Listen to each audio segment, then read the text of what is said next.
Welcome to the Unleash Your Power podcast. I'm your host, Anastasia Jones, creativity mentor, author, and limiting belief gladiator. My purpose is to help you transcend fear, take bold, aligned action, and co-create the life and business of your wildest dreams. The world needs your art now more than ever. And if you're ready to embody the creative force within you, then you're in the right place. Now is the time to make your mark. Now is the time to unleash your power.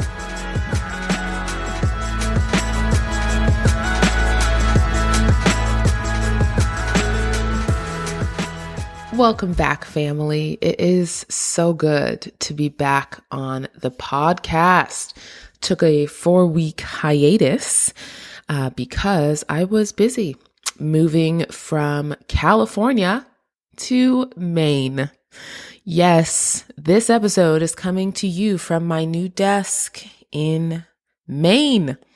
Now, some of you might be thinking, wow, that's a really big move. And to that, I would say, yes, it is a really big move. It was a really big move for a few different reasons. Number one, Maine is in New England. It is in the top rightmost corner of the United States of America. And growing up, I grew up in New England. So New England is the cluster of states that's like, Vermont, New Hampshire, Maine, Massachusetts, Rhode Island, Connecticut, New Jersey. And so that whole cluster of states is called New England. And that's where I grew up. I was born in Boston. I grew up in southern New Hampshire. And my father, who passed away when I was 12, he lived in Maine. And so we would go to Portland, every other weekend, which turned into every other month, which eventually we stopped going because, he passed and there were some things with that. So Maine in itself has a almost karmic resonance for me. And I never thought that I would live here, first of all.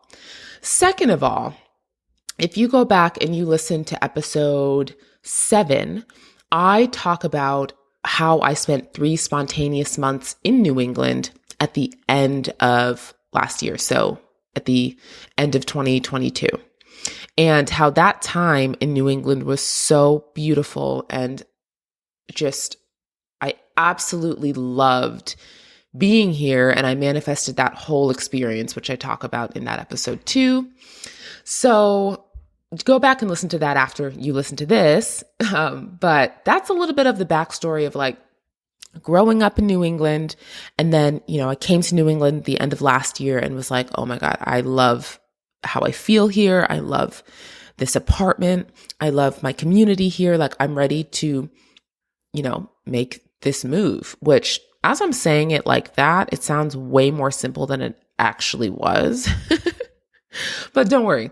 This episode, I dive all into, first of all, my fundamental belief in our ability to radically change our lives with only a few decisions. So I talk about what those decisions are. I talk about, the steps that I took to make this big move. I've moved so much in my life. I've lived in DC. I've lived in Baltimore. I've lived in Florida. I've lived in Jerusalem. Where else have I lived? Besides New England, Southern California. And I moved to California from Florida. Okay. So I went from Florida to California to Maine. So we're doing big moves here, making big moves. And I walk through exactly the steps that I took to make this big decision. And for those of you that are into human design, you're going to really love that part because I focus specifically on being a reflector, because I am a reflector, and how I made that big decision for me using my strategy and authority, which for reflectors is to wait a lunar cycle or wait, that 28 days to make these big decisions. And so I talk all through that. You're going to love it. How to change your life, how I knew it was time for me to move and when, and then the questions that you need to ask yourself in order to make these big decisions. Okay, so that's what we're going to go over today. And I'm going to start by sharing that I am no stranger to moving. I had the great blessing of moving quite a bit when I was younger. And so my mom raised me and my brother and my sister as a single mother. Freaking incredible. Like, shout out to all my single moms out there. And she would find these incredible homes in the cities we lived in that were subsidized homes, which was awesome, right? Cheaper rent, stunning neighborhoods. I mean, the grace of God on our lives in those seasons. Like, I see it now. I didn't really understand then as a child, but now I see like the effort she took, the grace that was on our lives, like the ability to live in stunning neighborhoods, quiet neighborhoods, and have all that we need like provided for us. So shout out to you, Mom. Love you. Really, really, really appreciative. So we lived in different homes, but in the same towns, if that makes sense. So there were small towns that we lived in. So we would move like every couple years, and we could still go to the same schools mostly, which was awesome. So it's not like I had to completely start over my community over and over again. I only probably had to do that once. So that was really great for me. I look back now as a reflector specifically because it was good for me to shift and change my environment like that without having to completely start over in terms of my community. My family was always close by. The friends that I loved were always close by. So that was great. No stranger to the move. And when I left for college in Florida, when I was 17, I was so ready to get out of the house. I was like, okay, I'm ready to like move somewhere. This is truly what I said to myself. I'm ready to move somewhere where my family can't drive to come and visit me. Savage. But that is how done I was. I was like, I'm ready to do this thing. I'm ready to be independent. I'm ready to live on my own. I'm so ready to like make this happen. And it did. Look at that. So I moved from New England to Florida. And I was there for about 10 years, on and off. Some of that time I lived in DC. Some of that time I lived in Baltimore. And then when I left Florida and I moved to Southern California, that was another season for me to be like, okay, I'm ready to move on. I've learned the lessons I want to learn, need to learn in this season. I'm ready to start completely over again and reinvent myself and, radically change my life. So I moved to California, got an incredible opportunity, rode that thing out for 2 years, ended up being in California for 2.5 years. And then, it was just, I was once again being called to move and to be somewhere else that felt better for me to be, which is here in Maine. So that's kind of like, very short version of all the places that I've lived. Jerusalem, I lived there for 2-3 month increments, and it was awesome. I had a client out there and I was working with them, and I had a lovely community out there as well. And I loved living in Israel. That was so fun. So fun. So, okay. So now we're all up to speed. So I want to take you back, first of all, to what the process was for me for deciding that I was ready to move to Maine. I had that 1 month turned into 3 months in Maine that I manifested at the end of 2022. I had that experience. And right before I left, I was like, I want this more than I want to live in California. Like, I loved how I felt in this apartment. I loved the sunlight. I loved the plants. I loved walking outside and hearing nature. I loved, my community here. All of those things were huge factors in why I decided to even pose the question to the couple that owns this house. I was like, how would you feel if I lived here? And so they took some time. They thought about it. And they came back to me and they're like, absolutely, we would love to have you.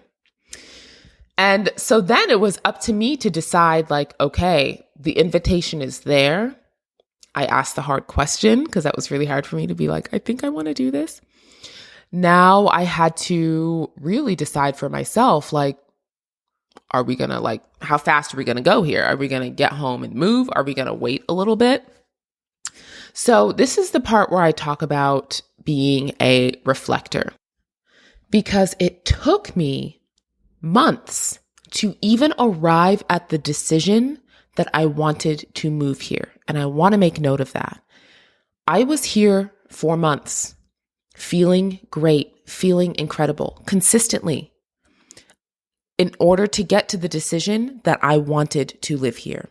And then once I came to that decision, I had to take more time, another month, to decide, okay, I'm leaving California now.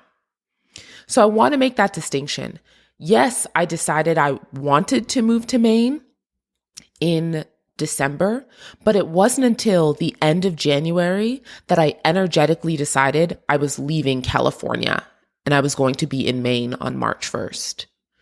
So if you are a reflector and you're listening to this, or you know and love a reflector, yes, it takes a lunar cycle, a 28-day period to make these big decisions for us. But we often need more time than that, because it was more than just I'm moving to Maine. It was I'm leaving California now too. So keep that in mind. And I that was really important for me to make that distinction, because it collectively took about 4 months for me to actually decide I was leaving California to come to Maine.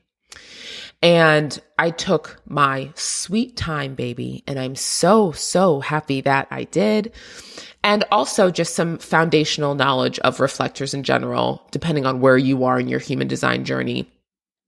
Reflectors is the only type that are a lunar type. And so as the moon progresses over a lunar cycle, it opens and activates different gates and activates different channels in reflectors, which means that reflectors are unique because they can feel into a decision and see it through different perspectives throughout that month. And it's vitally important to let yourself go through that process before you make these big decisions. I have made decisions before without taking my time and regretted it. And that is the worst feeling. It's this feeling of like a self-betrayal. Like, first of all, I rushed myself into this decision, or I allowed somebody to pressure me into making this life decision quickly. I didn't honor myself. I didn't honor my sovereignty and take my time and make this decision. I always feel this sense of self-betrayal, is the best way I can put it, when I rush through these big choices. And it's taken me years to get to the point where I allow myself the space and the freedom and the liberty to make my life choices in my own time. And I want that for every single soul listening. You have the ability to radically change your life. You do not need permission. And if you ever feel forced to make a big life decision quickly, don't. Take your time. Now, granted, I received an opportunity to work and live in Israel, and I made that decision quickly. I wanted it. I actually knew an opportunity was going to come to me. Holy Spirit was like, this is coming. The message in that season was just wait by the phone. Not wait by the phone, but the phone's going to ring. You're going to get a call and you're going to go somewhere. I have like journal entries. I just feel like the phone is going to ring, or I'm going to get an email and this opportunity is going to come to me. That's exactly how it happened. So when I got the call, I had already spent a month or two energetically preparing for an opportunity so that when it came, I knew that was it. I ran with it. One of the best decisions I've ever made in my life. I absolutely love that experience. So taking us back to the here and now and the present moment, take your time. Take your time. It is yours by divine right. Take your time making these decisions. Okay. Another key for reflectors making these big decisions, and this is the next thing that I did in my process, was choose trusted, relevant people in your life that you can talk through this decision with. Not so they can tell you what to do, strictly so that you can hear yourself communicating your desires, communicating your thoughts, communicating different ideas. Because what happens with reflectors, we talk to our friends or we talk to our loved ones, and depending on their defined centers, we also can kind of like adopt that energy. And so it's so cool and it's so amazing for us to be able to think through things in different ways. And sometimes I'm talking to my friends and I'm like, I say something and I think to myself, oh, I've never even thought that before, but that's a really good point. And I didn't know until it came out of my mouth when I was talking to my friends and my loved ones. I also want to highlight the word relevant, okay? Talk to relevant people. Do not go sharing your business with everybody and their mom. Don't do it. I know you're excited because it is exciting, but I promise you, it does you more harm than good when you talk about these big decisions, big life decisions with people that are not relevant to the decision. I talked to my sister. I talked to my mom. I talked to my uncle. And I talked to a few friends that I have that live here currently, part of my community. And honestly, even when talking to my close friends, I was really careful because, oh my God, I love them so much.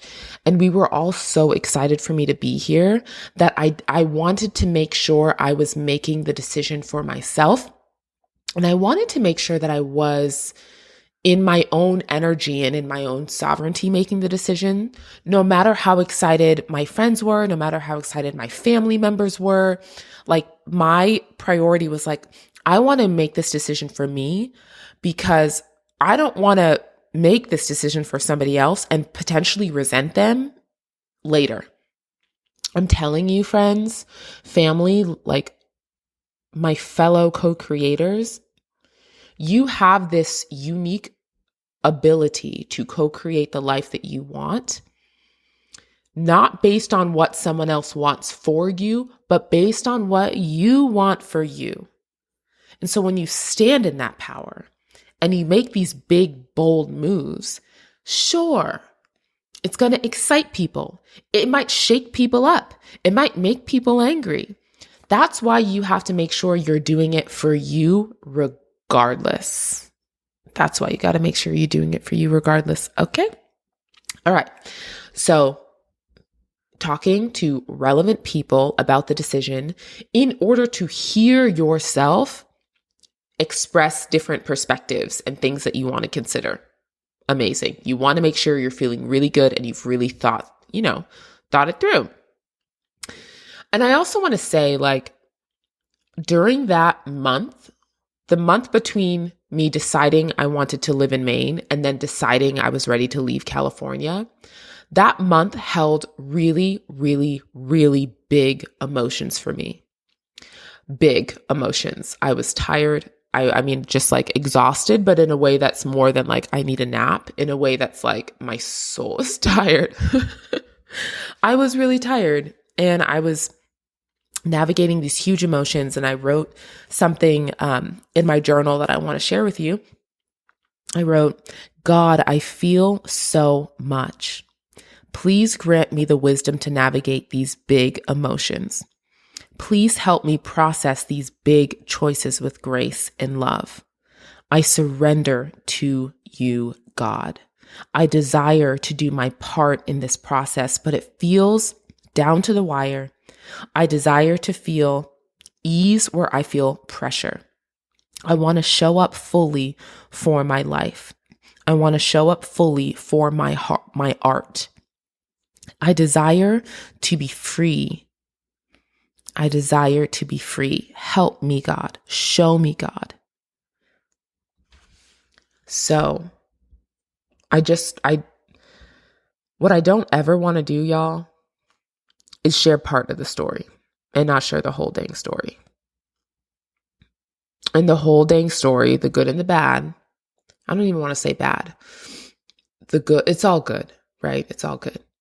But the parts that were hard for me to navigate were really fracking hard. Oh, crying, feeling alone, just full on analysis paralysis, because that's one of the things that happened. The moment I decided I was moving to Maine, I then was launched into a full on analysis paralysis because I had so many different ways that I could make the move. I could break my lease outright. I could find somebody to sublet the apartment. There were just so many things that I could do, ways that I could do it. When was I going to submit my lease termination notice? How would that interaction go with my property manager? How was I actually going to physically move?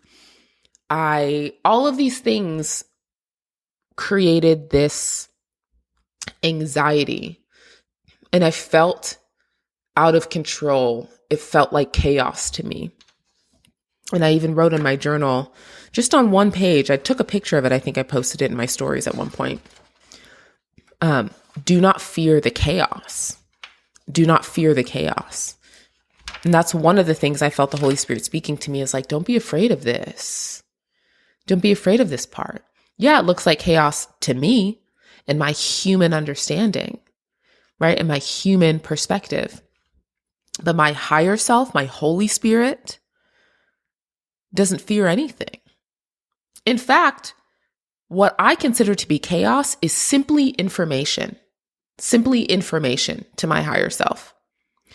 My higher self, my Holy Spirit, she looks at that and she's like, all right.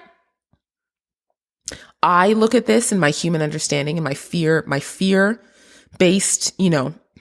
perspective. And I think, oh my God, that's so much. Can I do it? Can I hold it? My higher self is like, don't fear this chaos. Don't fear it. It's just information, right? So wanted to mention that as well. So huge emotions over this period of time. Even with the big emotions, living in Maine felt great. The big emotions were because I didn't know, figuring out how to leave California. Now, I came to the point where I was like, I can't do this on my own. I need help. And I reached out to my mentor. Her name is Zella Sage. She is amazing. And I booked this heart talk with her, which I've done numerous times in my life. She's just such an incredible soul. And her wisdom and her guidance during our call really grounded me. And during that call, she said something that truly changed my life. So I was having this hard time choosing the path to take, and figuring out the how I was going to move, the logistics. And once I decided I wanted to do it, then I had to figure out the steps I was going to take to actually get it done. So all these different options flooded me. I was paralyzed, and it kind of stunted me from moving forward. So during this call, I'm talking to Zella about all of this, truly crying, weeping on this Zoom call. And she's holding so much space for me. And she said to me, what are the consequences of each of these options? Let's go through them together. Let's list out every path you could take and the consequence for each path. And I'm telling you, the simple act of coming up with all of the worst case scenarios was so powerful, and it was so freeing. It was so freeing. So then I decided that what I actually wanted. And what I wanted was to leave California and not look back, which meant that I would need to completely break my lease, pay the exorbitant lease break fee California is like crazy with the housing and stuff. I kid you not, I paid 2 months rent on top of the month that I was going to pay for my last month. So 3 months rent. And I just was like, honestly, at this point, the most important thing is what I want and what feels good for me. And the thing that felt good for me was knowing that I was leaving California and not looking back. I wasn't worrying about anybody subletting. I wasn't worried about my apartment at all. I wasn't worrying about any of my belongings. None of it. Just washing my hands clean, leaving and moving to Maine on March 1st. And so talking with her, I decided that is actually what I want. And she's like, okay, let's do it. Like, let's talk through all of it. This is what's going to happen for you. And so, I just want to say, like, sometimes I think we screw ourselves out of blessings because we assume outcomes. We assume the consequences that will take place. And we convince ourselves that we can't have exactly what we want, or we can't have it all because we're asking too much. So then we paint the strings that are attached to our blessings, and we become unavailable to receive from God what we actually want. It takes so much courage to say, this is what I want, and I'm available to receive it. No strings attached. I'm not painting any strings into receiving this. I'm just going to receive it. God wants to partner with us in co-creating the life that we desire. I believe this to my freaking core. I believe it. And we complicate it. This source of unconditional love desires to, is always pouring love and grace and mercy on us. And we paint these strings that are attached. Oh, if I behave in this way, then God will give me what I want. Oh, if I make these tweaks, these concessions, if I buffer this desire, then maybe I'll get part of it. And getting part of it is better than getting what I actually want, I guess. No, my friends, don't assume. Don't assume. Just don't do it. I mean, it's going to take a while to get used to not doing it, but I promise you. And if you're going to assume the best. How about that? Don't assume, but if you're going to assume the best. Assume that it's all going to work out in its own way, in its own time, in your favor always. Okay? So I mean, those were kind of the steps for, how I chose to make this big decision. And after I had that heart talk with Zella and I made, I just energetically decided that what I wanted, there was no looking back. I chose the route that I wanted.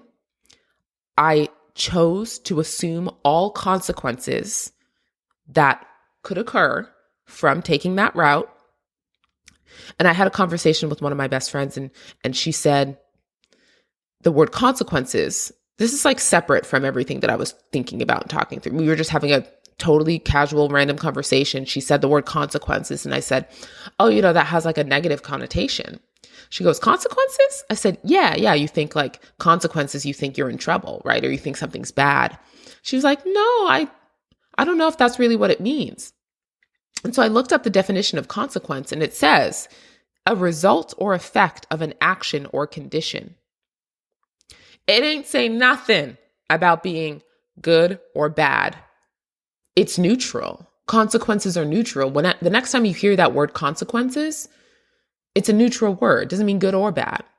So all that to say, when I decided to take responsibility for the result or effect of my actions or condition radically shifted everything.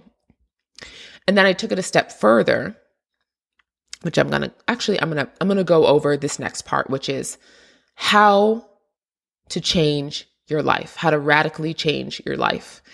And I say this because I thought about all of the moves I've ever made, the big moves, the big life decisions I've ever made, where I have reinvented myself. And I will say that is something about me that I think is special. One of the things I really love about myself is I am aware that we can make just a few decisions and change our lives and reinvent ourselves. And it's not starting over. It's not like you're starting from a blank slate. It's not like you're starting from ground one when you do it. You're evolving. So for a long time, I used to think, okay, if I start over, that means I have to start from scratch. And that's so much work because I worked so hard to get where I am right now. Different perspective, baby. Let's adopt a different perspective, which is everything I've become to now is mine. It stays with me. So no matter if I move to Maine or Timbuktu, the next phase of my life is only an evolution. It's an evolution.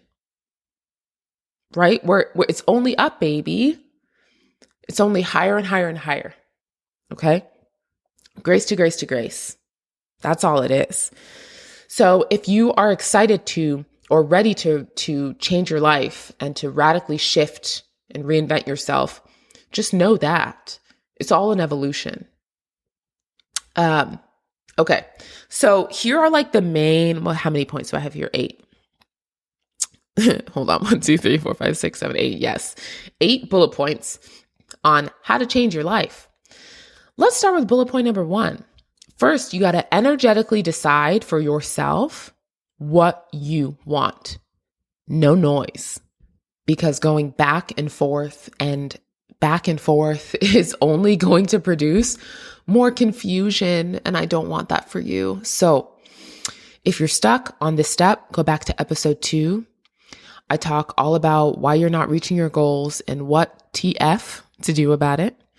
And in that episode, I talk about the reason you're not reaching your goals is because the goal itself is not attractive to your soul.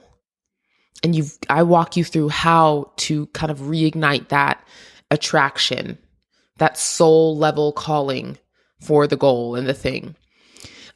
So that's what I needed to do in my experiences, is to energetically decide for myself what I want for me, regardless of what anyone else thought about my decision.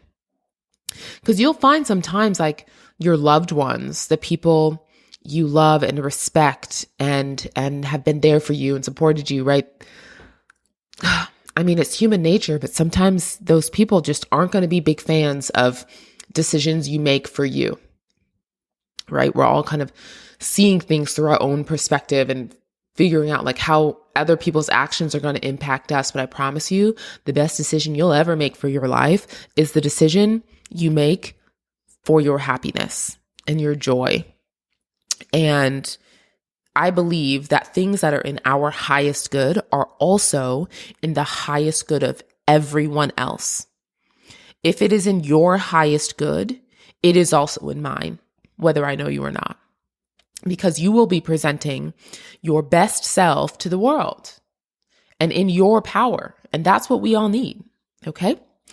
Number 2, accepting the consequences. We went over this, the good and the bad, no matter what, accepting the consequences of whatever comes from you making this decision for you. Now, 3, allowing the universe, allowing God to have your back so that you can surrender control and leave space to be surprised and delighted.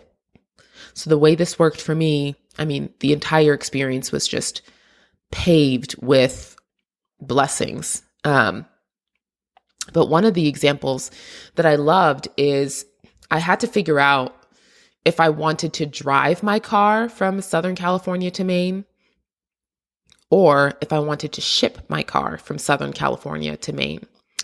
And let's be honest, I did not want to drive my car 2,500 miles across the country with my stuff in it. That did not sound attractive to my soul in the least. What I wanted was for my car to be picked up from my front door and dropped off in Maine. That's what I wanted. And so when I decided that, okay, what I truly want is for someone else to bring my car to Maine, then I started looking at transportation companies. I found a great deal, booked that sucker, and they came. I thought they were going to come on the 27th, like the day that I was moving out. But they ended up coming on the 22nd or 23rd, a week early. And I was frantic. I mean, I was like, can they just come later? Like, I called the guy. I was like, can you just come later? He's like, honestly, you might have to find a different driver, which they can do, but you're going to have to call them. And so I just felt this like impression on my heart, my spirit to let it be, to let it happen. And I was like, okay.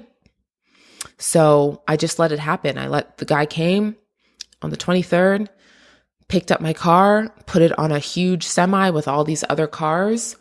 I had packed everything that I valued most into my car, and he put it on the thing and he started driving across the country. Thank God for him, because I had no desire to do that.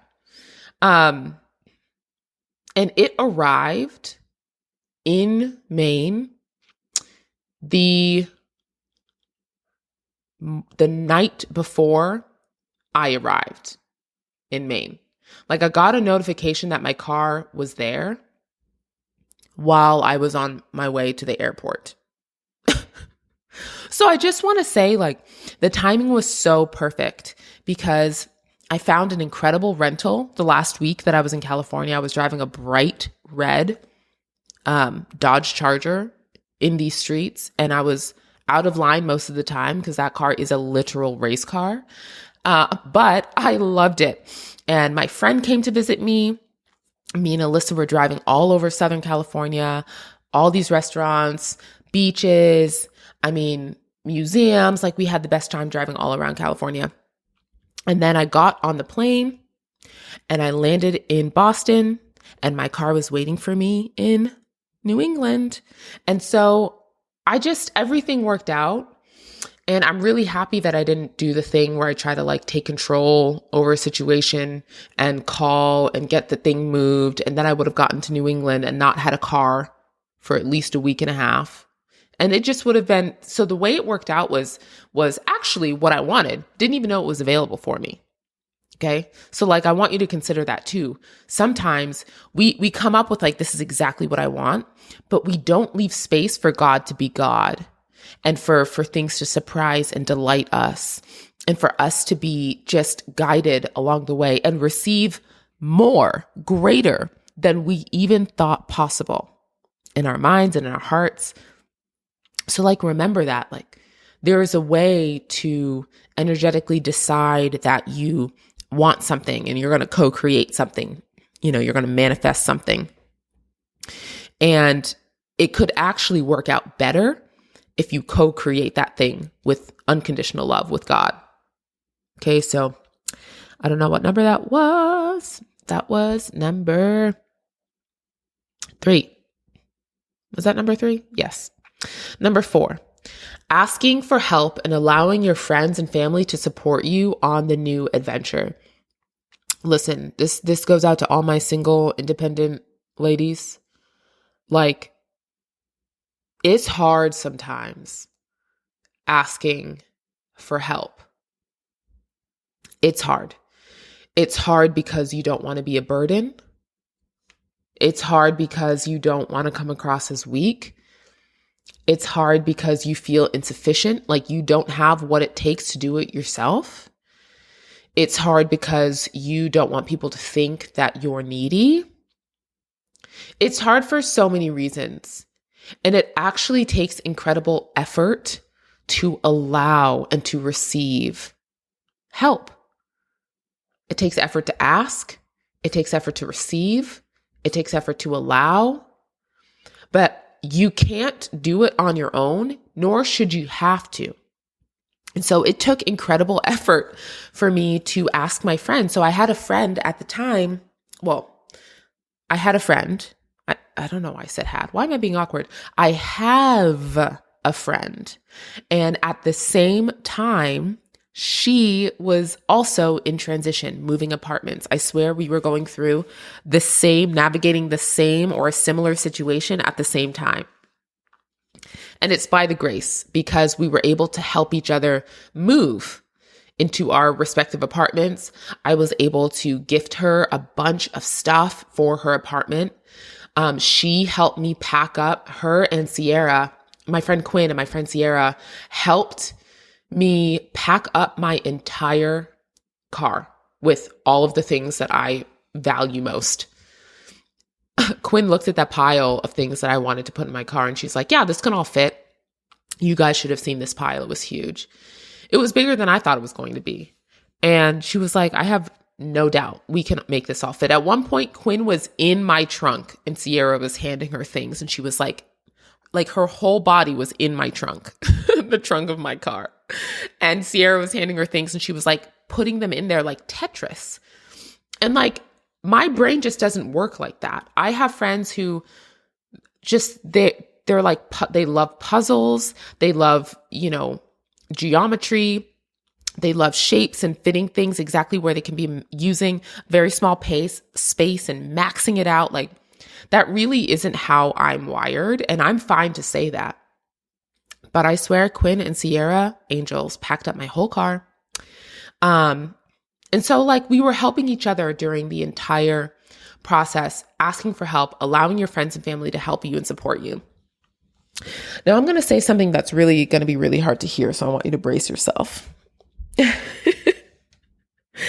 I want you to brace yourself.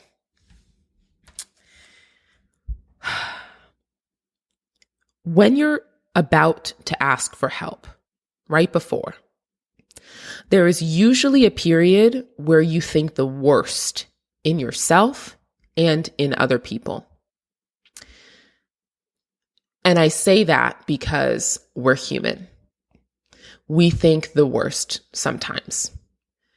And it's so important to not assume people are going to say no before they say no.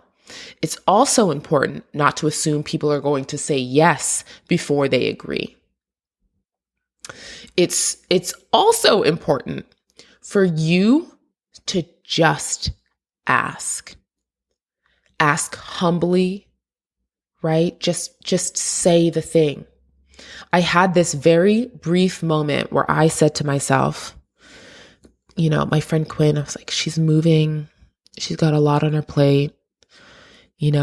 She's in this incredible grad degree, like getting another degree. I'm like, she's amazing. She's a speech pathologist. Like, she's so creative. She's got so much on her plate. And like, I just don't think I should ask her for help. I don't think she'll be able to help me. I don't want to ask and hear no, like, I really need help. Like, and I'm just saying, like, you can just ask. And it's so funny because Quinn she's so incredible. She's the type of person that like, if she can, she will. If she can't, she won't. And I can't tell you how much I respect that, because I would so much rather have people say an aligned yes or an aligned no instead of say yes to everything and resent me for it. Ooh. Or resent themselves for it. Ooh, crunchy. So I want to say that because that was also a really hard part of the situation for me. I asked so many people for help, by the way. I mean, I asked my friends for help that lived here in New England. I asked my family for help. And I kid you not, like everybody was so generous and so kind with their time and their advice and their wisdom. But yeah, Quinn, if you're listening to this, I love you. I admire you. I think it's so crazy that we both moved at the same time and everything worked out so seamlessly. Like, I mean, it just has God written all over it. And it's so cool to have shared this season with such a dear soul and such a dear friend. So shout out to you, Quinn. You are a real one. So that was number 4, asking for help and allowing your friends and family members to support you. And the next one is holding the vision daily. Daily. Holding the vision for what you desire daily. Honestly, moment to moment. Like the moment you start feeling doubt, hold the vision. The moment you start feeling all over the place and, paralyzed by all of the different options you can choose, hold the vision. We all manifest things differently. And when I say manifest, I say the act of bringing into the present what you desire. And this should not be a new concept for y'all Christians, okay?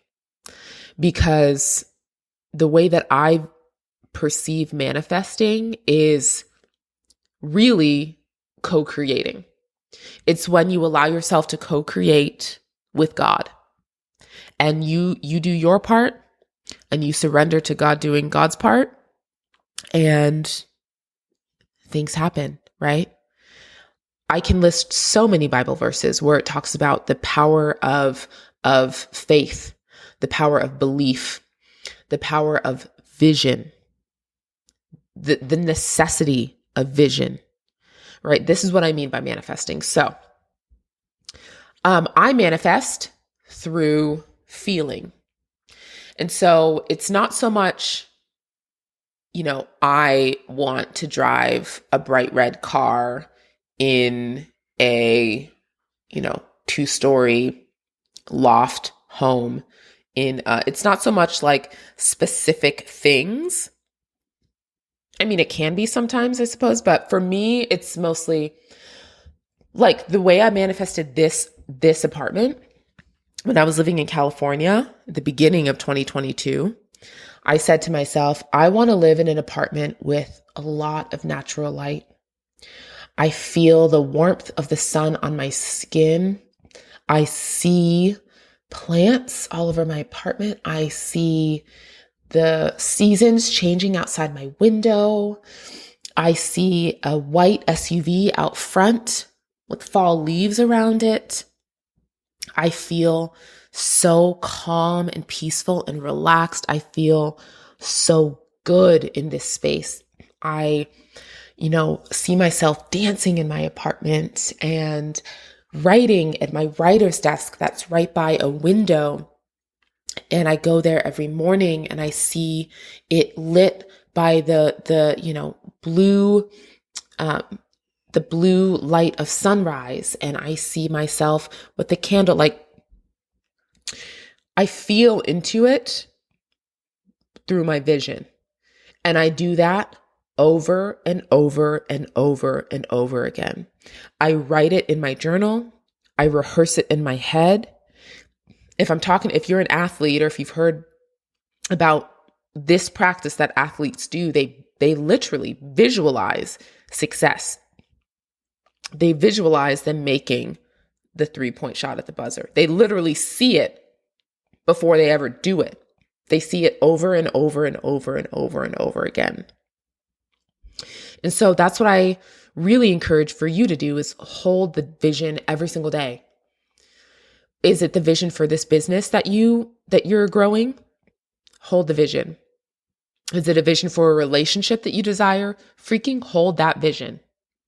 Is it a vision for where you want to live? Hold it.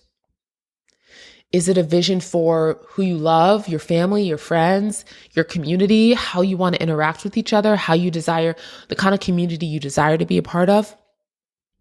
Hold it. Hold the vision every single day for as long as it takes. And it will come to you because you called it to come. It's not going to come by accident. It's going to come because you called it to come. You claimed it as yours. And when it comes into the present, just be present so that you can see and feel when you're in it. Okay, number 6. I take care not to assume outcomes. We talked about this already. Just don't assume. And if you're going to assume the best. Okay. 7. Allow what is out of your control to remain there. And believe that there is a higher power working on your behalf at all times. At all times. I gave the example of the car being shipped to New England. I mean, it was out of my control. I gave them the dates that I wanted it shipped. In the contract, there was a window, 2 to 5 day window. They came within that window. That was out of my control. All right, take the car. Take the car. Did I know that it would be sitting virtually on my doorstep the day that I landed in New England? Had no idea, but it was amazing. So I'm going to repeat it.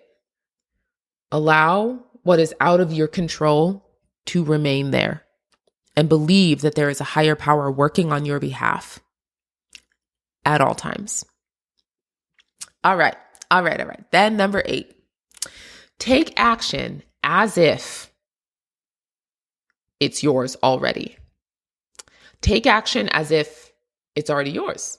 When I energetically decided that I was leaving California and moving to Maine by March 1st, the first thing I did, I went to Home Depot. I got 3 moving boxes, large moving boxes.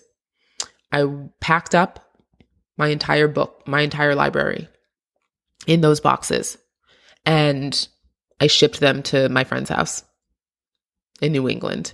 I shipped them across the country. I shipped my books across the country before I signed my lease termination notice. My belongings were already ahead of me. I already decided and I already made moves.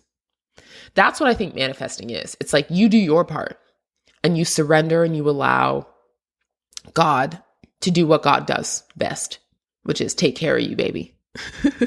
So, you act as if. You make moves as if it's yours already.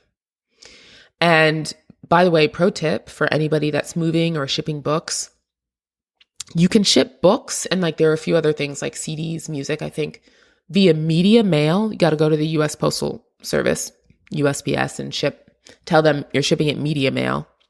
And it's so cheap. It's so much cheaper than shipping a regular package full of stuff. And it was all books. And so I shipped all my books ahead of me. And when I arrived, they were here for me. Okay. Yeah. So you'll know it's time for you to radically change your life when you feel the desire and wonder for what's next becomes greater than the fear you have of leaving what's now. When the desire and wonder that you have for what's next becomes greater than the fear of leaving what's now, it's time. It's time to radically change your life. During the process of moving, I also felt this loving detachment to my belongings, which I thought was interesting.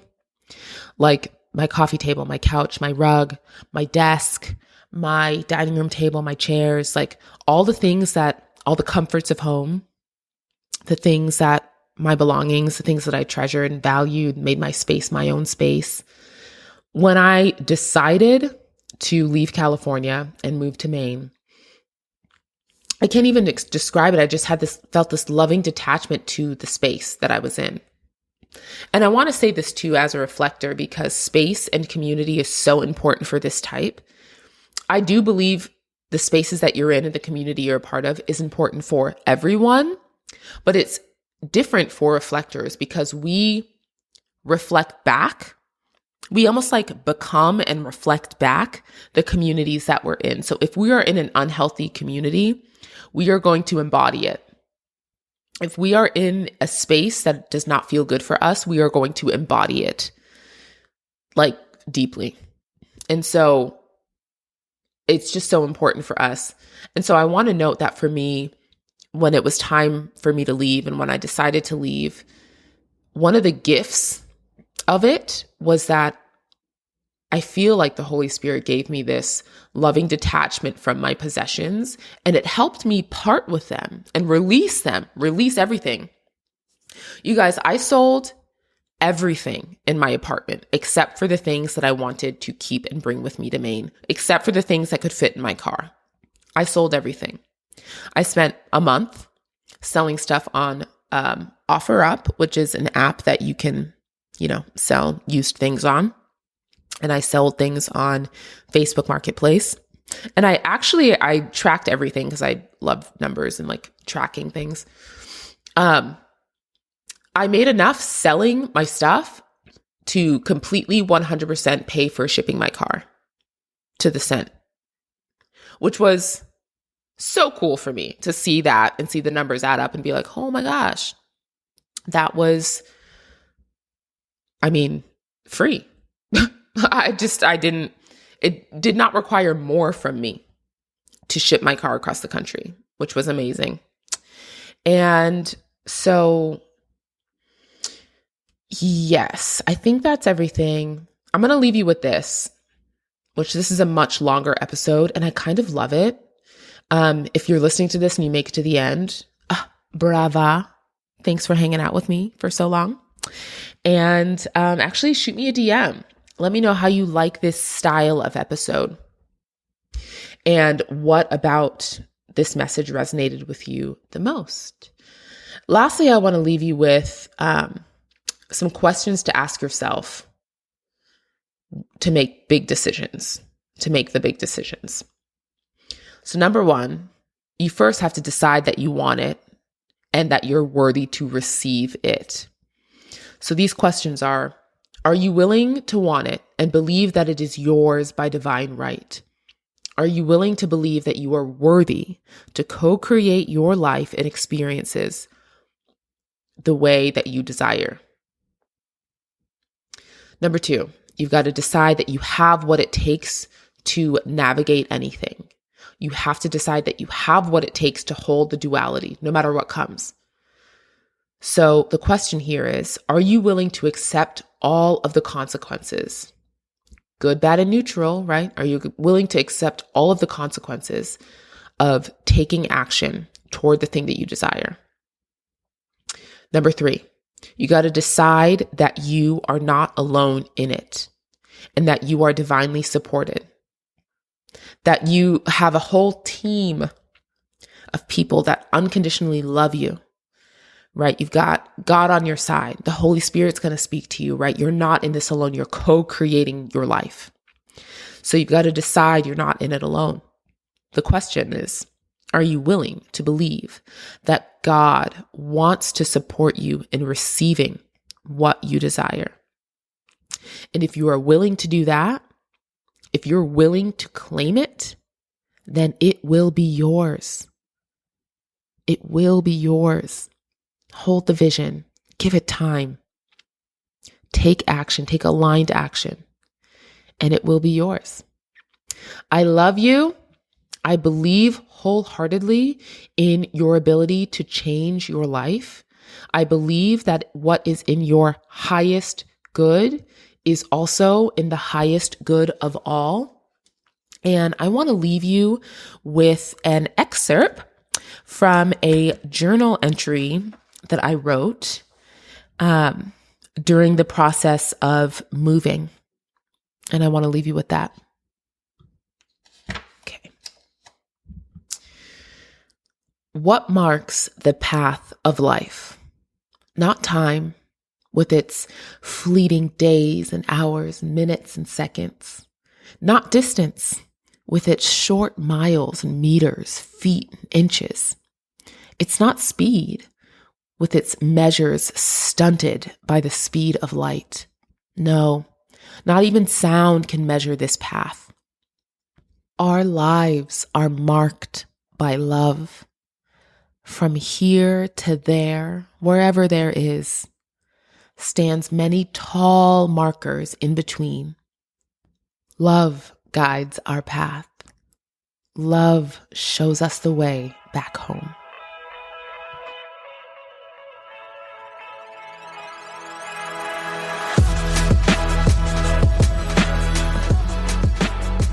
Hey friend, thanks for listening. I'm so happy you're here.